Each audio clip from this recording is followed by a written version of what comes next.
अस्सलाम वालेकुम प्यारे बच्चों। उम्मीद है कि आप सब खैर आफियत से होंगे।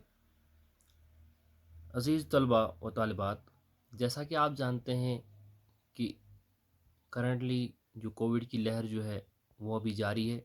हालांकि उसमें काफ़ी हद तक कमी आ चुकी है।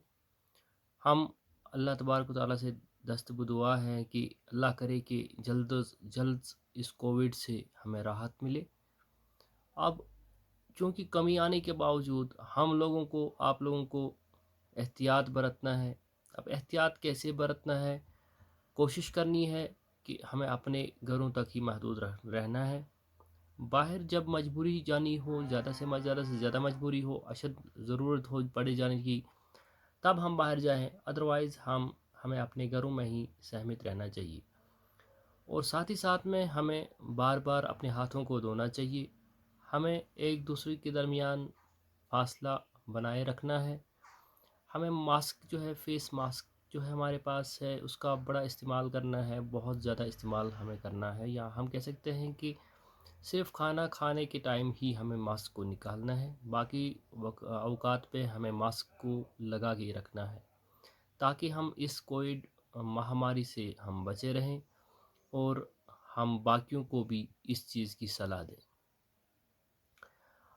आ जाते हैं बेटा हमारे स्टडीज़ मटेरियल पे। तो लास्ट टाइम जो हमारा जो टॉपिक था, जिसमें जो जो चूँकि हम लाइफ प्रोसेस पढ़ रहे हैं, उसमें प्रीवियस लेक्चर जो हमारा था वो उसमें हमने बात करी थी हेटेरोट्रॉपिक न्यूट्रिशन की।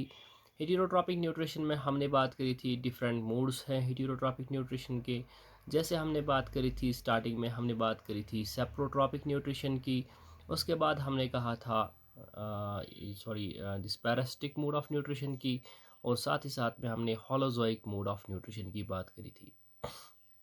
जहाँ अगर आपको याद होगा, आप दोबारा से भी उस लेक्चर को वॉच कर सकते हैं, क्योंकि एलएमएस हमारा जो एप्लीकेशन है, स्टडी जो ऐप है, उस पे अवेलेबल रहते हैं हमारे लेक्चर्स। तो जहाँ तक हमारे इस प्रोसेस की बात करते हैं, जहाँ तक हम बात करते हैं होलोजोइक मोड ऑफ न्यूट्रिशन की, मैंने कहा था कि होलोजोइक मोड ऑफ न्यूट्रिशन एक ऐसा टाइप ऑफ न्यूट्रिशन है जिसमें एक ऑर्गेनिज्म सॉलिड फूड बॉडी के अंदर लेता है, उसके बाद उसका ब्रेक डाउन बॉडी के अंदर होता है, तब जाके उसको उसका कन्वर्जन हो जाता है। तब जाके वो उस फॉर्म में कन्वर्ट होता है जिस फॉर्म में हमारी बॉडी या एक पर्टिकुलर ऑर्गेनिज्म की बॉडी उसे इस्तेमाल कर सके। तो इसके अलावा में साथ ही साथ ये भी हमने कहा था कि होलोजोइक न्यूट्रिशन जो है वो ज़्यादा से ज़्यादा ऑर्गेनिजम्स जो है एनिमल वर्ल्ड में, हेटेरोट्रॉप्स में, वो एग्जिबिट करते हैं या वो शो करते हैं। आज जो हमारा टॉपिक जो है, हम प्रीवियस टॉपिक को कंटिन्यू करते हुए हमने कहा था कि अब हमारा फोकस जो है, मेन एम्फेसिस हमारा जो है वो ह्यूमन बींग्स पर रहेगा। तो आज का टॉपिक हमारा है that is nutrition in human beings. जहाँ तक हम ह्यूमन बींग्स की बात करेंगे, या क्योंकि हम खुद ह्यूमन बींग्स हैं, हम इंसान हैं, तो हमारे जिस्म को भी ग्रोथ की ज़रूरत है, हमारे जिस्म को भी एनर्जी की ज़रूरत है, हमारे जिस्म को भी मेंटेनेंस की ज़रूरत है, हमारे जिस्म को भी डिफेंस मैकेनिज़्म या डिफेंस पैरामीटर की ज़रूरत है। अब चाहे डिफेंस की बात हो, चाहे मेंटेनेंस की बात हो, चाहे ग्रोथ की बात हो, चाहे हमारे पास हम कह सकते हैं कि रिपेयर की बात हो, इन सारे कामों में हमारे जिस्म को एनर्जी की ज़रूरत पड़ती है। अब वो एनर्जी जो है वो कहाँ से आएगी? वो तब जाके आएगी जब हम ग़िज़ा खाएँगे या जब हम फूड बॉडी के अंदर लेंगे।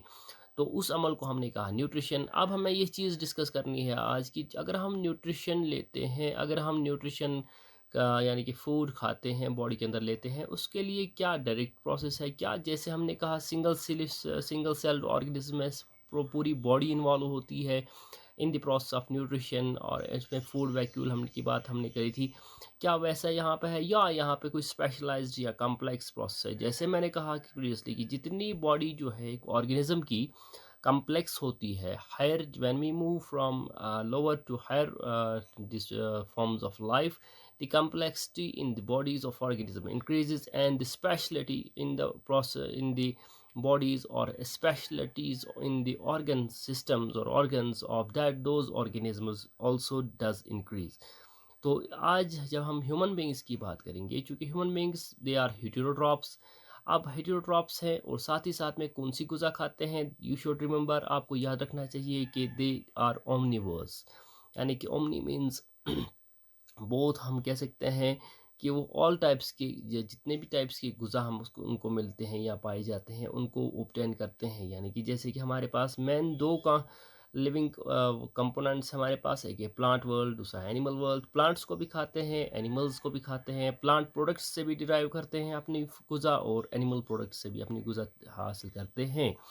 तो मोड ऑफ न्यूट्रिशन कौन-सा है ह्यूमन बीइंग्स में, that is they show holozoic mode of nutrition. अब एक स्टेप वाइज़ प्रोसेस होता है, स्टेप वाइज़ अमल होता है इनमें, हमारे ह्यूमन बीइंग्स में या ह्यूमन वर्ल्ड में, जिसका मकसद जो है कि जो फूड हम बॉडी के अंदर लेंगे उससे एक्सट्रैक्शन ऑफ एनर्जी हो जाए, ताकि हमारी बॉडी उससे यूटिलाइज कर सके, या हम कह सकते हैं कि वो ये फूड जो है वो सेल्स का हिस्सा बन सके, ताकि हम हमारी बॉडी जो है उस वो एंड होमोस्टैसिस फॉर्म में, यानी कि बैलेंस्ड फॉर्म में अपनी लाइफ जो है वो गुजार सके। तो ये जो स्टेप वाइज प्रोसेस में सबसे पहला स्टेप जो होता है बेटा, that is called as injection. Injection जो एक ऐसा स्टेप है, पहला वाला स्टेप है न्यूट्रिशन ह्यूमन बींग्स में, जिस अमल में एक ऑर्गेनिज्म, एक ह्यूमन बीइंग गुज़ा को बॉडी के अंदर ले जाता है। जैसे कि हमारे पास बॉडी, आगे हम और डिस्कस करेंगे, हमारे पास जो पहला ऑर्गन जो है डाइजेस्टिव सिस्टम, जब हम पढ़ेंगे उसमें माउथ है, तो माउथ के द्वारा या माउथ के थ्रू हम गुज़ा को बॉडी के अंदर ले जाते हैं। उसका ओपनिंग जो होती है, जिसको हम वेस्टिब्यूल कहते हैं, lips which is bounded by lips externally and internally by teeth. तो उसी वेस्टिब्यूल के थ्रू हम बॉडी के अंदर जो है गुज़ा डालते हैं, माउथ कैविटी के अंदर। इस अमल को हम इंजेक्शन कहते हैं बेटा। दूसरी बात जो है, जब माउथ कैविटी में गुज़ा पहुंचती है, वहीं से इसका एक अमल स्टार्ट होता है, ब्रेक डाउन, टूटने का, तोड़ फोड़ का अमल स्टार्ट होता है, जिसका मकसद ये है कि इस गुज़ा को जो हमने लिया उस शक्ल सॉरी, उस गुज़ा को जो पहले उस फॉर्म में है कि जिस फॉर्म में हमारा जिस्म इसे इस्तेमाल नहीं कर सकता है, अब उसे उस फॉर्म में डालना है जिस फॉर्म में हमारा जिस्म इसे यूटिलाइज कर सके। यानी कि पहला फॉर्म जो है उसको हम कहेंगे अनडाइजेस्टिबल या अनयूटिलाइजेबल फॉर्म। अब उस फॉर्म में डालना है उसको जिस फॉर्म को हम डाइजेस्टेड फॉर्म, या हम कह सकते हैं कि यूटिलाइजेबल फॉर्म हम कह सकते हैं, जिस फॉर्म में हमारा जिस्म इसको इस्तेमाल कर सके। तो इस अमल में डाइजेशन नेक्स्ट पार्ट जो है, उसको जिस अमल जो होता है, नेक्स्ट स्टेप जो है इस फूड के साथ, that is digestion. That is process of conversion of complex food material particles into simpler ones by the action of enzymes। अब ये ब्रेक डाउन या कन्वर्जन प्रोसेस जो है, इसके लिए हमारे पास केमिकल मैसेंजर्स होते हैं, जिनको हम एंजाइम्स कहते हैं, जो ग्लैंड से निकलते हैं, वो हम आगे डिस्कस करेंगे। वो इस फूड पे फूड को ब्रेक डाउन करते हैं, ताकि उस शक्ल में लाते हैं जिस शक्ल में हमारा जिस्म इसे इस्तेमाल कर सके। अब जब डाइजेस्टिव फूड होता है, उसके बाद इसका नेक्स्ट अमल जो होता है, नेक्स्ट स्टेप से गुजरना पड़ता है, जिसको हम एब्जॉर्प्शन कहते हैं बेटा। एब्जॉर्ब मीन्स जज़ब करना। अब ये जो हमारे पास ये गुज़ा जो है, अब ये डाइजेस्टेड फॉर्म में है, या यूटिलाइजेबल फॉर्म है, या हम कह सकें डिफ्यूजिबल फॉर्म है। अब एब्जॉर्प्शन में क्या होता है, ये फूड जो है, सॉल्युबल फूड जो होता है, ये डिफ्यूज़ हो जाता है, चला जाता है कहाँ पे, हमारी ब्लड स्ट्रीम में। क्योंकि हर पार्ट में हमारे जितने भी जो डाइजेस्टिव ट्रैक्ट का पार्ट जो होता है, उसमें हमारे पास हम बात करेंगे स्मॉल इंटेस्टाइन, एक ऑर्गन आता है, उसमें फाइन या माइन्यूट ब्लड कैपिलरीज होती हैं, उनके थ्रू जो है डिफ्यूज़, उनमें से डिफ्यूज़ हो जाता है अब्जॉर्ब्ड फूड या सॉल्युबल फूड, तब जाके ये ब्लड स्ट्रीम में पहुंच जाता है। उसके बाद इस ब्लड स्ट्रीम से इस फूड का इस्तेमाल कौन करेगा, हमारी इस बॉडी की सेल्स करेंगे। उस अमल को, जिस अमल में ये हमारी गुज़ा जो हमने हासिल की, ये पार्ट बन जाता है, यूटिलाइज़ करते हैं, इस्तेमाल हो जाती हैं। कौन करता है इस्तेमाल, जो बॉडी की सेल्स। इस अमल को, इस स्टेप को हम एसिमिलेशन कहते हैं बेटा। यानी कि assimilation is the process of utilization, इस्तेमाल करना ऑफ द एब्जॉर्ब्ड फूड और soluble food by the body cells. यानी कि बॉडी सेल्स, जब ये बॉडी का हिस्सा जब बन जाता है ये गुज़ा, तब जाके इस अमल को हम एसिमिलेशन। लेकिन अब जो हम गुज़ा खाते हैं, उस गुज़ा में कुछ ऐसे कंपोनेंट्स होते हैं जो हमारी जिस्म को ज़रूरत नहीं होते हैं, बल्कि जो जिनको हम वेस्ट प्रोडक्ट्स कहते हैं या जिनको हम कहते हैं कि अनडाइजेस्टिबल मटेरियल्स। अब वो चीज़ें जो डाइजेस्ट नहीं हो पाई या जो हमारे जिस्म के लिए कारआमद नहीं है, उन चीज़ों को कि हमारे जिस्म को ज़रूरत नहीं है। अब वो चीज़ें अगर जिस्म में रहेंगी तो हमारे जिस्म को नुकसान पहुंचा सकते हैं। तो इसलिए वो टॉक्सिक सब्सटेंसेस या वो वेस्ट प्रोडक्ट्स या वो अनडिफ्यूजिबल सब्सटेंसेस या वो अनडाइजेस्टिबल सब्सटेंसेस, अब हम they are of no use for our body. Therefore, there should be a process or there should be a mechanism for the removal of those toxic waste products out from the body। ठीक है ना। अब इसके लिए हमारे पास last step जो होता है जिसको हम इजेशन कहते हैं। Egestion means the process of removal of undigested materials or food materials from the body or out of the body। तो ये हमारे पास जो है ये 5 स्टेप्स जो है, इन 5 स्टेप्स में एक ह्यूमन बीइंग न्यूट्रिशन का अमल कंप्लीट करता है, न्यूट्रिशन का प्रोसेस कंप्लीट करता है। अब उसके बाद जो है चूँकि ये इंजेक्शन हो, डाइजेशन हो, एब्जॉर्प्शन हो, एसिमिलेशन हो या इजेशन हो, ये पांचों स्टेप जो है, इन पांचों स्टेप्स को कैरी आउट करने के लिए हमारे पास हमारी बॉडी में, क्योंकि हम लेडर ऑफ इवोल्यूशन में टॉप पे आते हैं, तो इस इन इन अमल को कैरी आउट करने के लिए हमारे पास एक मैकेनिज़्म, एक सिस्टम ऑफ ऑर्गन्स होता है जिसको हम सब हेडिंग के अंडर पढ़ते हैं, जिसको हम डाइजेस्टिव सिस्टम कहते हैं। तो डाइजेस्टिव सिस्टम जो है हमारा नेक्स्ट टॉपिक जो होगा that is digestive system. That's enough for today.